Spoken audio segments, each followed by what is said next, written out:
안녕하세요. 남편과 이혼한 30대 평범한 여성입니다. 하지만 제가 남편과 이혼하게 된 이유는 결코 평범하지 않네요. 지금 이렇게 펜을 든 이유도 사실 생각할수록 어이없고 괘씸해서 남편이고 어머님이고 한번 개망신이라도 당하라고 하다못해 최소한 자기들이 얼마나 저질스러운 족속들인지 깨닫기라도 했으면 해서예요. 남편과는 사회생활을 하다가 알게 된 사이입니다. 누가 특별히 남녀 사이로 소개를 해준 건 아니고 건너 알게 되었다가 자연스럽게 가까워졌다고 해야 할까요? 그렇게 대략 4, 5년을 알고 지내다가 우연한 기회로 연인 사이까지 발전했네요. 이후로 2년간 연애를 하곤 결혼까지 하게 되었지요. 사실 저는 매사에 좀 심드렁한 편이에요. 원래는 이 정도까지는 아니었는데 어머니를 잃고 나서 성격이 바뀌었어요. 아버지는 제가 아주 어렸을 때 진작에 돌아가셨고요. 사고로 돌아가신 아버지에 대한 기억은 사실 거의 없습니다. 얼굴도 기억나지 않는 아버지다 보니 그리워할 것도 없었고요. 그래도 어머니가 넘치는 사랑을 주셔서 기죽지 않고 잘할 수 있었네요. 하지만 그런 어머니께서도 제가 대학에 들어가고 얼마 지나지 않아 세상을 떠나셨어요.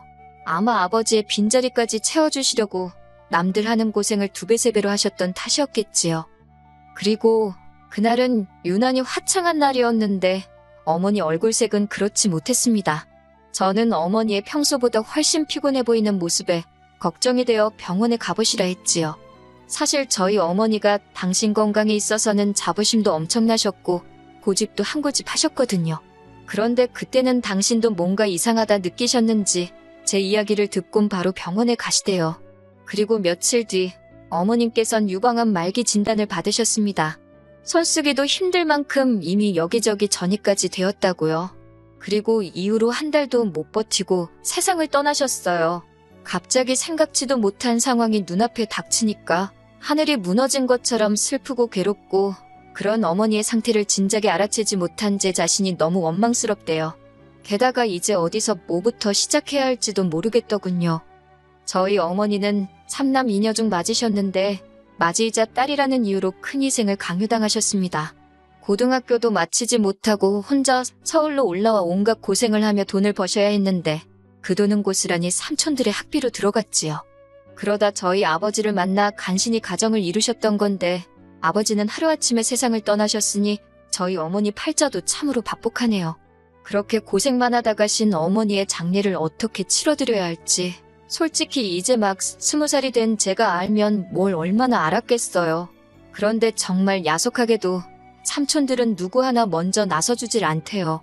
소위 먹고 살만한 사람들이었는데 말이에요. 그런데 그때 유일하게 저에게 손 내밀어준 사람이 있었으니 그건 바로 이모였어요. 착하고 순에 빠진 어머니와 달리 자기는 언니처럼은 안 산다며 미국 남자를 만나 미국으로 떠났던 이모요. 이모랑 저희 어머니의 사이는 저도 정확히 뭐라고 표현해야 할지 모르겠네요. 애증이라고 해야 하나? 거기다 지금이야 한국이든 미국이든 뭐 세계 어디에 있건 연락하기가 쉽지만 그때는 그런 상황이 아니었거든요.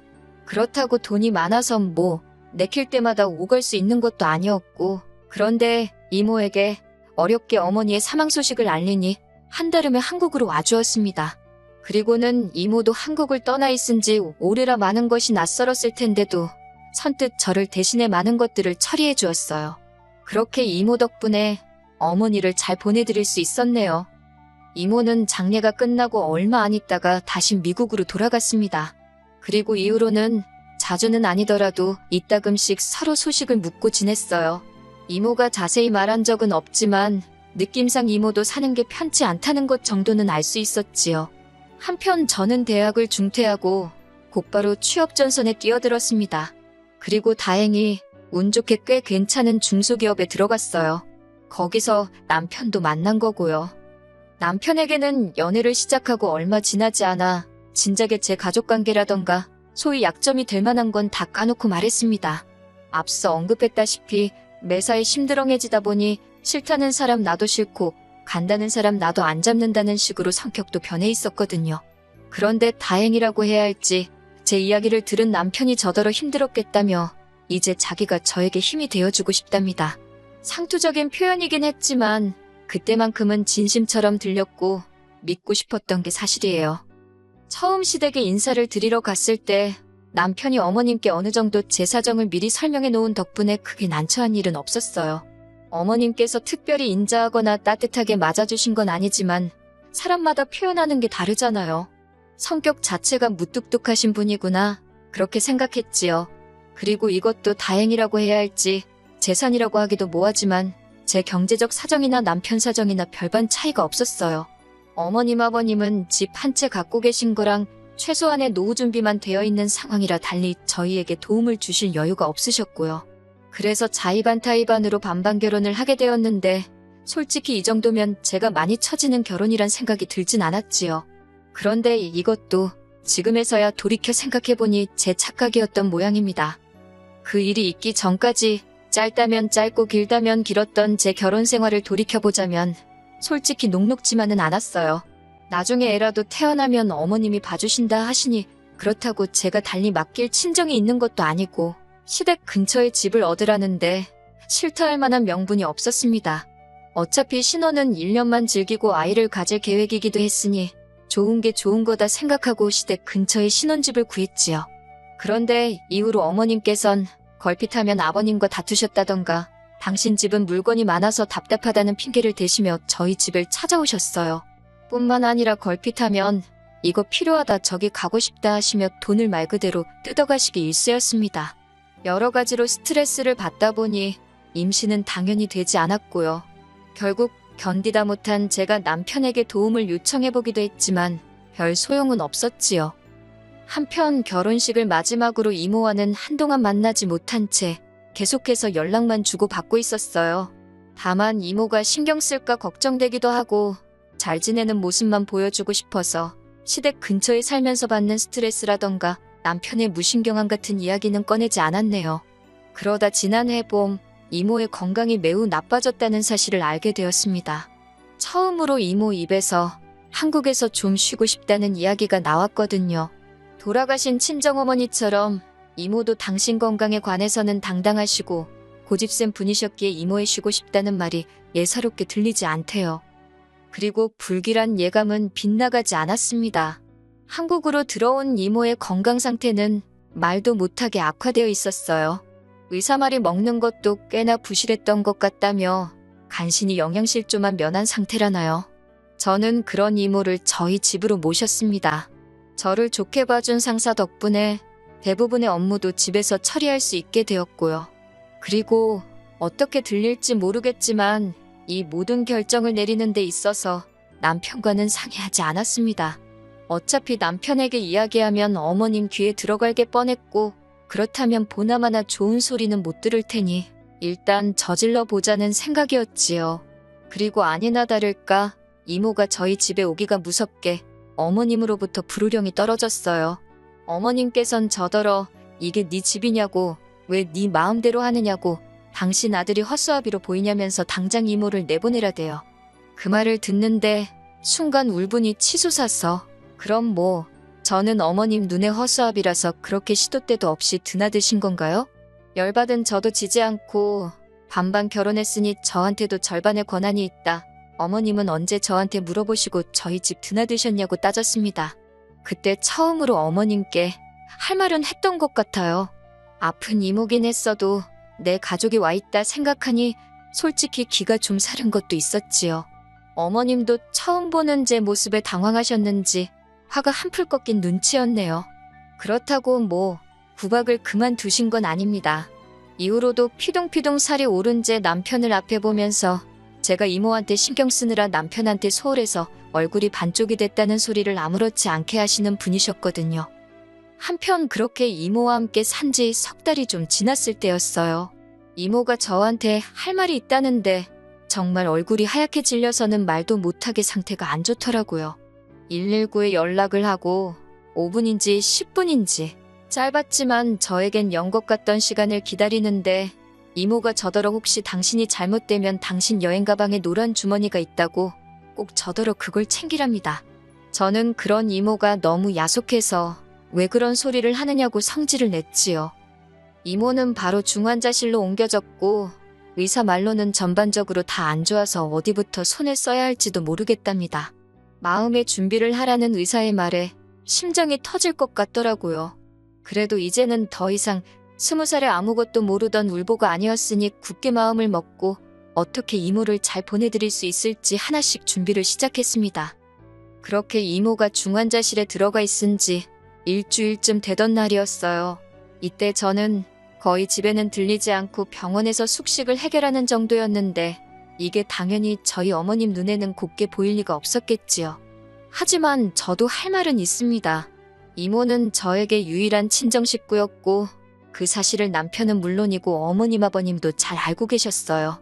그런데 셋 중 그 누구도 이모님 건강이 어떤지 상태는 호전되고 있는지 묻는 사람이 없었거든요.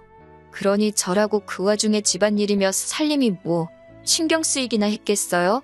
어머님 기분도 제 알 바가 아니었고요. 정말이지 그때 저 결혼 생활에 엄청난 회의감을 느끼고 있었네요. 그런 와중에 찾아오신 어머님은 서운하게 듣지 말라며 저한테 따끔하게 할 말이 있답니다. 그래놓고 하신다는 소리가 이모 장례는 어떻게 할 거냐고 그래요. 그래서 저는 뭐 숨기고 말고 할 것도 없이 솔직히 말했습니다. 남들보다 더 좋게는 못 해드리더라도 남들 하는 만큼은 해서 보내드릴 생각이라고요. 그랬더니 어머님이 그게 돈이 얼마가 드는 줄 알고 하는 소리냐입니다. 순간 제 귀를 의심했어요. 이 와중에 돈이라니 무슨 말씀이 하고 싶은 건가 싶어서요. 그리고 어머님은 계속해서 말을 이어가셨습니다. 저희 이모 장례식 치러주면 뭐 올 사람이나 있냐입니다. 와서 부의금 낼 사람이 몇이나 되냐고요. 장례는 원래 들어오는 부의금으로 치르는 건데 올 사람도 없는데 어쩌려고 그러냐면서 그러면서 하는 말이 그냥 화장이나 하고 간단하게 정리하랍니다.